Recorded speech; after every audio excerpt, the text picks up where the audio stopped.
Hey everybody, welcome to the channel if you're new, welcome back if you're already a subscriber. So this video was supposed to go up towards the end of last week, so this is totally a one-off, and I'm going to end up having 3 videos up this week if everything goes as planned. So just to totally hijack the voiceover for Jiffy, I basically moved, and I was very ambitious about what I was going to accomplish and the time frame I was going to accomplish it in. So, yeah, I'm a little bit delayed, but I am now a little bit more settled, at least enough to, get some voiceovers done and get some more content filmed. I pre-filmed a lot of content. There's Binks. She makes a couple appearances in the beginning of this video because she loves string. So that string that I'm playing with was right up her alley. Binks is my cat. If you're a new subscriber or you've never seen her before on video, as I said, totally smitten with the string. So I want to talk about a couple things. So I decided to do a grab 5 style video, a la Inky Quill, Adele Toomey. If you follow her on any social media platforms, it's going to be Inky Quill or Let's Get Inky, and she is fantastic and has given me the green light to be able to use one of her very awesome techniques, which is called Grab 5. And it's where you grab 5 things in your stash, and it can be new, old, whatever, but the point is that you have to use all of them. So what I did was I took the first 5 prompts from the Use Your Junkmas challenge that I'm doing with Taylor Ann. So if you're unaware of that, there is a kit video listed on my channel already that's up and done. But it's just a challenge where we really encourage people to pull out all of their materials and spend the month using them, because December is such a huge month for buying and surplus. And we kind of had this idea last year about just digging out all of the stuff, because I noticed how much Christmas stuff I had and it was absurd, and it's still absurd. But this kind of helped me chip away at it and be useful with it.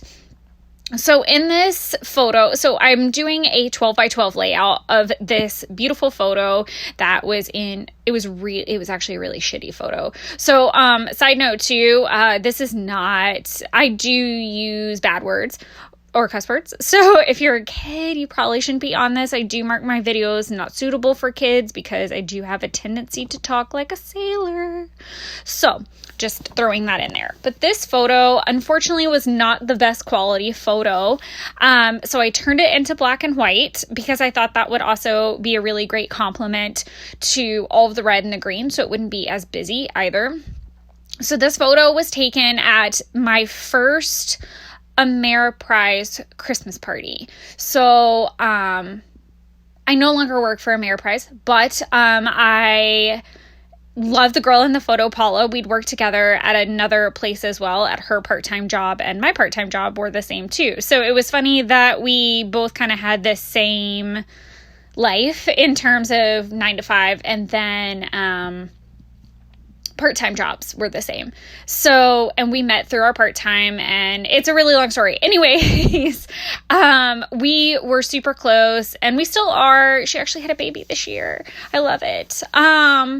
And she's moved, so I miss her terribly. So I thought this would be a really great photo to do. So I'm trying to remember all of the prompts. So stitching is one. Paint was one, stencils is one, patterned paper is one, and I'm blanking on the last one of the 5. Maybe it'll come to me. Tickets. Okay, there's the 5th. Okay, so tickets. So the reason that I did this layout the way that I did it is because we do a giveaway, a ticketed giveaway. So when people checked in, they got little raffle tickets, and then towards the end of the party, we would pull tickets out of the bag, and whoever won, obviously, kind of quintessential raffle. So I had the winning tickets stashed away, of course. What good scrapbooker doesn't stash everything possible, especially if it's paper. So I decided that this would be a really cute idea. And then I ended up finding that 3x4 card in my old Studio Calico subscription kit from last year, and it was a ticket, and it said, please keep this ticket. So I was like, oh, that's a perfect journaling card. So I cut the border off, and then I'm going to use a punch here in a little bit to punch it so it looks like a ticket, where that little white divot is at the bottom. Yeah, that was tricky to pull off, by the way. So let's kind of get into the materials a little bit. So the 12x12 paper, I literally have no idea where I got it. I'm so sorry. It's ancient. It's absolutely ancient. I've probably had that in my stash for 10 years minimum. Like, I know that sounds really crazy, but I'm pretty sure I've had that in my stash for ages. And when I saw the bottom stitching, I thought, oh my God, that would make the best stitching prompt. And then I thought, okay, well, I have this great thread. Why don't I use my We Are Memory Keepers punch? And you see me use that with like a punch board. So I punched that really quick and then stitched through that. I did pull one of the threads, out of the twine, I guess is what you can call it. It was really soft twine though. And the twine came in a giant pack with all the colors of the rainbow. And I pulled one of the white strands out. So it had 2 red and 1 white. So it matched the threading at the bottom that was actually printed onto the paper a little bit better. I did use a lot of my Joann's open stock papers for layering. And when I say Joann's open stock, so that's all the paper that most Joann's have, like that big old row of open stock. They have like the Christmas rows. So I just kind of had a bunch of it. I definitely went through a single page hoarding thing, especially with the Etsy shop going on. I really was in the mood to buy multiples of everything because I was like, oh, I really like this, so I'll buy 2, and then I would buy 2 more for the shop. So it was just absurd. So I thought it would be good to kind of knock some out. So I don't know specific brands. I want to say the blue with the holly looking stuff is Pink Paisley. And then the red, I want to say, is maybe Pebbles, or it might be, it could be Pebbles, or it could be more like of the Maggie Holmes crepe paper style.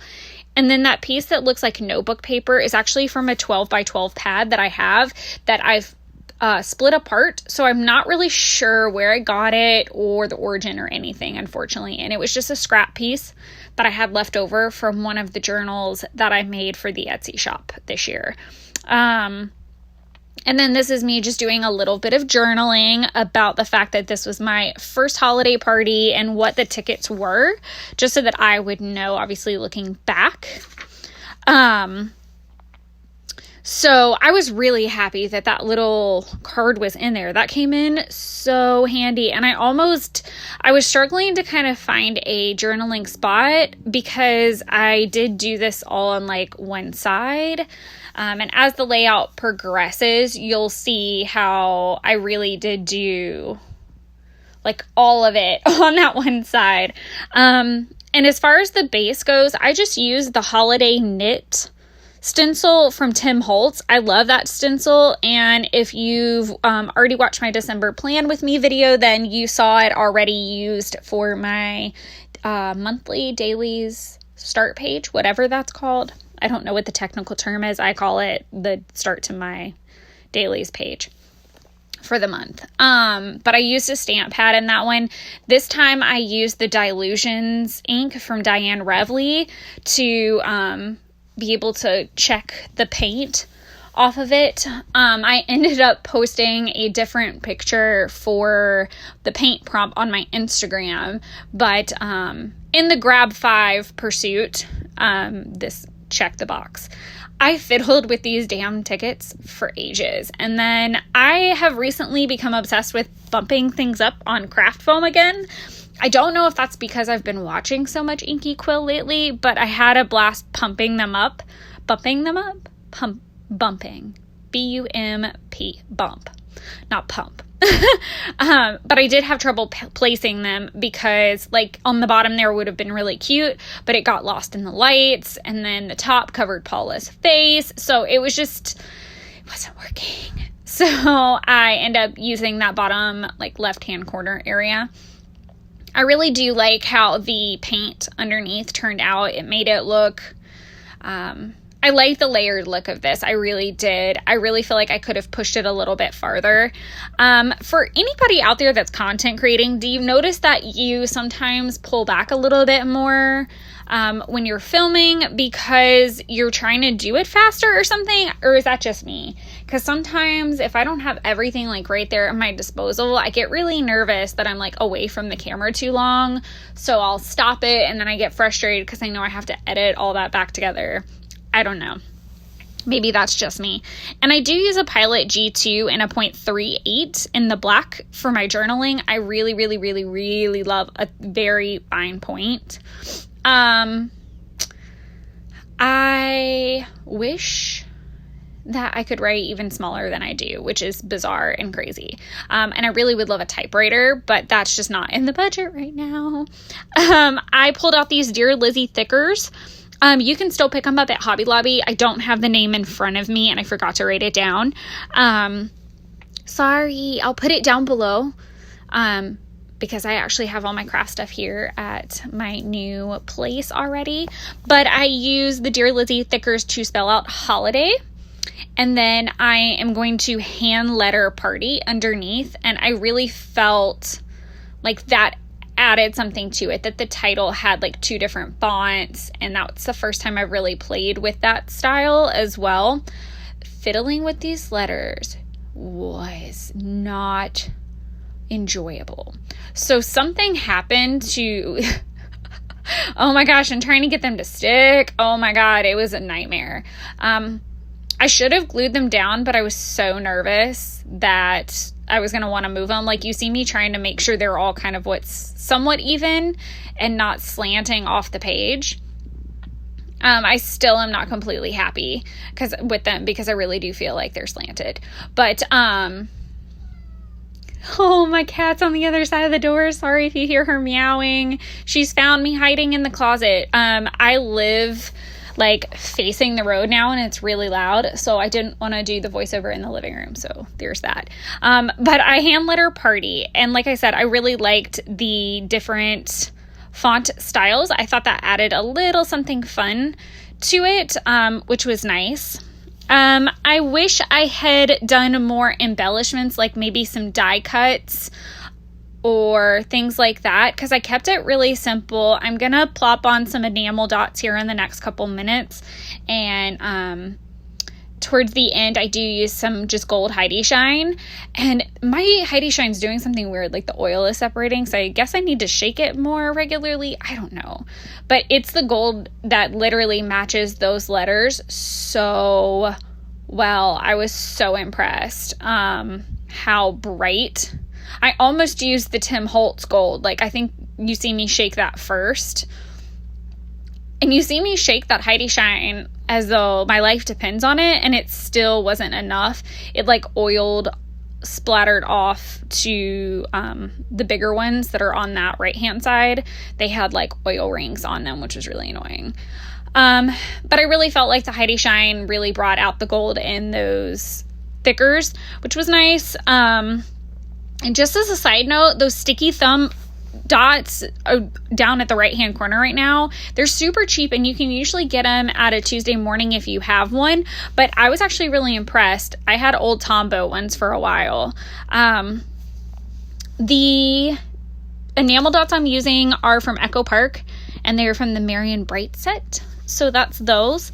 The circle punch that I use is a really old one from Paper Studio, and it's 1 7/8 inch. Yeah. Sorry, I'm like running over the list to make sure, and I will put all of this down below as well.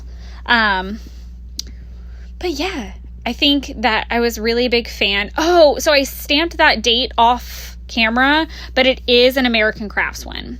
But this video is wrapping up. I hope you guys enjoy it and you're having a great holiday season. Thank you so much for your patience as I move and try to still create content for you guys. Thank you so much and have a wonderful rest of your week.